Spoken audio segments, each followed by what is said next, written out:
Okay, so having got my throat situation cleared up, hopefully, we've now arrived in the Hidden Palace Zone, and this zone is rather really simple. It's just one act, and there's no enemies, except for Knuckles, who we're going to be fighting in this particular act, in this particular zone, and the reason why you're fighting him is because, if you're not familiar with the backstory, in Sonic 3, Knuckles was convinced by Eggman that Sonic was evil, and so Knuckles goes all out to try and defeat Sonic.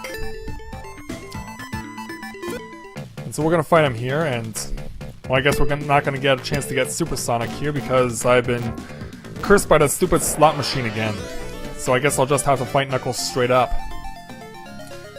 So yeah, this is where Knuckles learns the error of his ways. But first we gotta beat some sense into him. So what you want to do is jump on top of him. That'll damage him. That's one way. And if he takes flight, jump up on him while he's flying, but do it in someplace other than the fist, so obviously as you saw, he can damage you. So yeah, the fight with Knuckles is not hard at all. But as we saw, there's some rumbling going on and Knuckles has to investigate. And Knuckles now realizes that Eggman is making off with the Master Emerald, and he doesn't want it to happen. So he chases after Eggman here, and we can hit Eggman as much as we want and it won't matter because he's impervious. But Knuckles has now learned the price of betrayal, and learns that he's been used all this time. So we fall down here, we can't break this door open no matter what we do, so we have to let Knuckles do it. Yeah, now having realized the error of his ways, he is more than willing to help us out. But getting electrocuted by Eggman, that really took a lot out of him. So we follow him into the next zone, the Sky Sanctuary. And this is nothing like the Hidden Palace. This place is actually a legitimate stage. So Knuckles is still exhausted as we watch Dr. Eggman's Death Egg fly into the sky, shooting out a whole bunch of Dr. Eggman robotic clones. And we can't move forward until Knuckles extends the bridge. If you try and go after it yourself, you'll fall into the bottomless pit and you'll die. So basically all you're gonna do is not that! Okay. Well, there's my first death, ladies and gentlemen. And it happened because this vine did not come down fast enough, and for some reason I thought I could... Okay, maybe I can show that I can advance without it, but I was wrong. So I suffered my first death as a result of an experiment. Yeah, how stupid was that? So basically you want to be careful here, and whenever you step on one of those rotating platforms, you have to be on the perimeter to gain the furthest possible distance. And there'll be some helpful springs to get you along as well. Don't worry about falling into a bottomless pit or anything, but do worry about hitting those Eggman robots in just the right way. That helps. So now it's time for some nostalgia. Here we have the debut of Metal Sonic, and he's debuted to you in such a way that you're fighting him as you would have fought Eggman in previous Sonic the Hedgehog games. This particular battle is reminiscent of Green Hill Zone from Sonic 1. With the swinging pendulum there. You just avoid the pendulum, stay on the two platforms, and jump and hit Eggman whenever he comes close by and you can damage him. Or in this case, Metal Sonic. And we got enough ranks, thankfully, we can get the bonus stage. Unfortunately, we got the wrong bonus stage again. Yeah, try and bait me with your temptation slot machine, it won't work. I cannot be tempted by you, slot machine, but I'd be appreciative if I could be let go. Just let me go, that's all I'm asking for.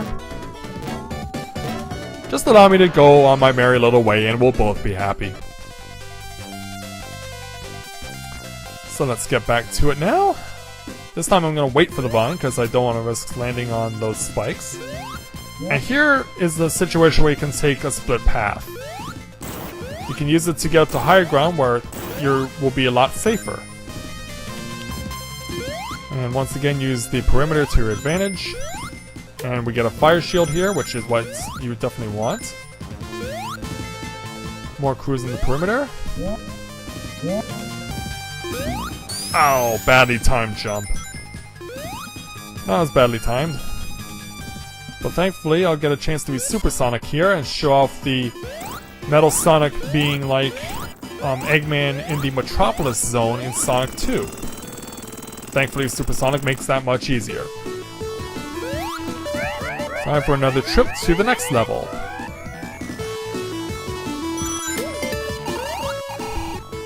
Thankfully, I didn't go too far. And we get the goods bonus stage. Good bonus stage! Good bonus stage! And let's accumulate those rings. I want them to accumulate. I want to be Supersonic as long as possible. And have a damn good time doing it.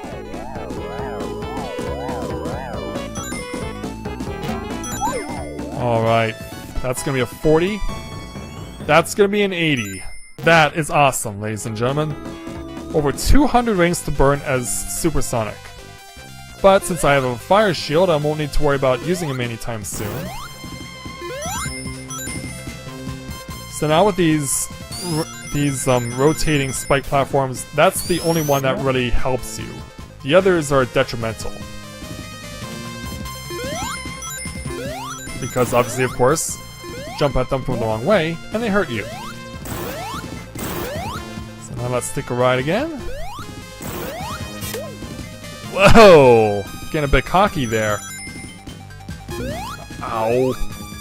Crap. Well, I should be okay.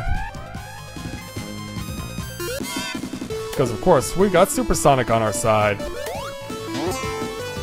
So now, let either the springs or Supersonic do the crazy stuff.